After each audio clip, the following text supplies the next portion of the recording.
వ్యాపారాలు లేవు, బంగారం దుకాణంలో కూడా 1,00,000 రూపాయల ధర ఇది కానీ కొనేటోడు లేడు, బట్టల వ్యాపారాలు లేవు, ఎక్కడ కూడా భూముల బేరాలు లేవు, ఏ బేరం లేదు, మొత్తం దరిద్రమైపోయింది తెలంగాణ. అంత దరిద్రం చేసి బంగారం అసలు తెలంగాణ. నాది కూడా ఏముందన్న, అందరు బాగుంటేనే నా తన పైసలు కడతారు కదా. ఇప్పుడు అందరు బాగా పంటలు పండి పైసలు వస్తేనే కదా నాకు బాగా అడ్మిషన్స్ జరుగుతాయి. అంత ప్రాబ్లం ఉంది, భయపడేది ఏం లేదు. 3 ఏళ్ళు లోపుకే పట్టుండ్రి, 3 ఏళ్ళు అయితే మన రాజ్యమే వస్తుంది, మన కేసీఆరే వస్తాడు, మనకు ప్రాబ్లం లేదు. ఎందుకంటే వాళ్ళకు పోయి వాళ్ళే తవ్వుకుంటున్నారు, వాళ్ళకు పోయి ఎవడో తవ్వేది అవసరమే లేదు. కాబట్టి వాళ్ళు ఇంత ఘోరం చేస్తారని ప్రజలకు అర్థమైపోయింది. మేము ఎంత అన్యాయం అయిపోయినాం. ఊర్లో పడితే కానీ సిటీలో కానీ ఎక్కడ చూడు, అమెరికాలో కూడా బాధపడుతున్నారు. మన రాజోత్సవం సభకు ఎంత నిన్న ఇలా పొద్దుగాల అయితే ఎంత సక్సెస్ఫుల్ అయింది.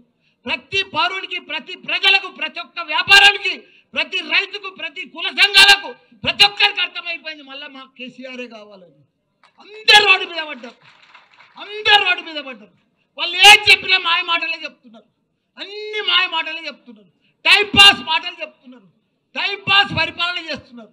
వాళ్ళు ఇట్లనే పొద్దు కూడా కొట్టేస్తారు ఈ 3 ఏళ్ళు. అందరికి అర్థమైపోయింది వాళ్ళు ఏమి ఇయ్యరు. పెద్ద పెద్దగా ఇస్తామని ఇంత పెద్ద లిస్ట్ చెప్పారు, కానీ ఒక్క లిస్ట్ కూడా కంప్లీట్ చేయరు, వాళ్ళు చెయ్యలేరు, వాళ్ళతో కాదు, వాళ్ళతో పరిపాలనే కాదు, అట్టర్ ఫ్లాప్ అయిపోయింది ఈ ప్రభుత్వం. కాబట్టి మీరు కూడా ఒక సైనికుల లెక్క ఇది మంచి టైం వచ్చింది, మీకు కష్టపడాలి. అప్పుడు కేసీఆర్ సార్ ఎట్లా కష్టపడ్డాడో మీరందరూ కూడా అప్పుడు ఎవరు లేకుండా ఒక 5-6 మనుషులే ఉండరు అప్పుడు తెలంగాణ వచ్చేటప్పుడు. ఇప్పుడు ఇంతమంది ఉన్నారు, 60 లక్షల మంది మన సభ్యత్వం ఉంది. మనం అందరం కూడా కష్టపడితే రేపు లోకల్ బాడీస్లో కానీ ప్రతి దాంట్లో మనమే గెలవాలి. ప్రజలు మన వైపు ఉన్నారు, కానీ వాళ్ళని మలుపుకోవాలి, చెప్పాలి. లీడరు మన తన లీడర్ కొద్దిగా అటు ఇటు ఉన్నారు. మీరు దయచేసి లీడర్ అంటే ఇట్లుండాలి, నాయకులు అంటే ఇట్లుండాలి, ప్రజలలో అంటే ఇట్లుండాలి. జర దండం పెట్టుకుంటూ పోండ్రి, ప్రౌడ్గా పోకుండ్రి.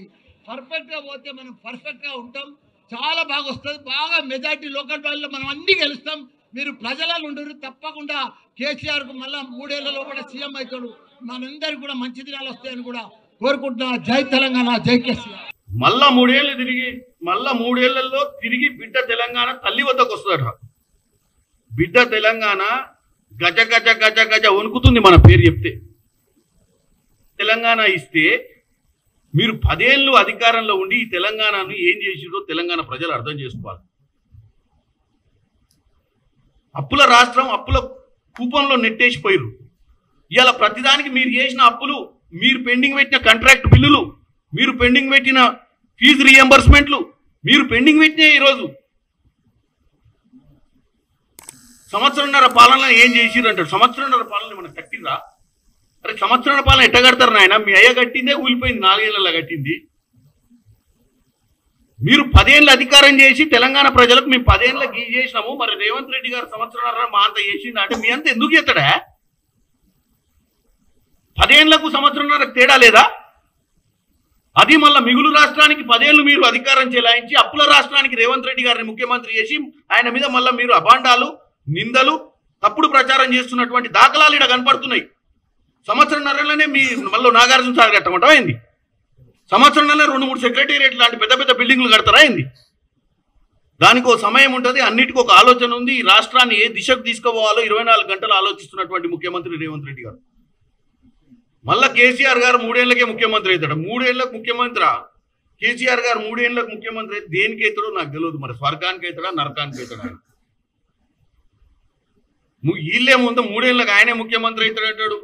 100 సీట్లు వస్తాయి ఆయన. ఒక ఆయన అంటాడు బావా ఈయన అమెరికాలో వెళ్ళి మళ్ళా డాడీ వస్తాడు, డోంట్ వరీ అంటాడు. ఇక్కడ డాడీ వస్తాడా రాడా డోంట్ వరీ నీవుగా చెప్పేది. 2028లో 29లో ఎన్నికలు పెడితే అప్పుడున్న తెలంగాణ ప్రజలు చెప్తారు. ఎందుకు ఆవేశపడుతున్నారు? రేపు ఎల్లుండో జెడ్పీటీసీ, ఎంపీటీసీ, సర్పంచ్ ఎన్నికలు జరుగుతాయి కదా, దాంట్లో మ్యాండేట్ తెలుస్తుంది కదా మన చక్కదనం. ఇప్పుడే తొడలు కొట్టుకొని అమెరికాలో పోయి అక్కడ జనాన్ని చూసి ఆ నుంచి ఈ నుంచి దోసుకుపోయిన పైసలు, కమిషన్ల ద్వారా దండుకున్న పైసలతోటి మొబిలైజేషన్ చేసి 25 మంది ఎమ్మెల్యేలను పంపించి రాష్ట్రానికి కొన్ని పంపించి అమెరికాలో కూడా మీకున్న నల్లధనాన్ని వినియోగించి మీటింగులు పెట్టినంత మాత్రాన అక్కడ చూసిన జనాన్ని చూసి నీ ఉత్సాహంలో నువ్వు అప్పుడే అధికారంలోకి వస్తావు, మళ్ళీ మా డాడీ వస్తాడు, మళ్ళీ వస్తాడు చూస్తాడు అని చెప్పుడు అనేది పిచ్చి మాటలు, పిచ్చి లెక్కలు.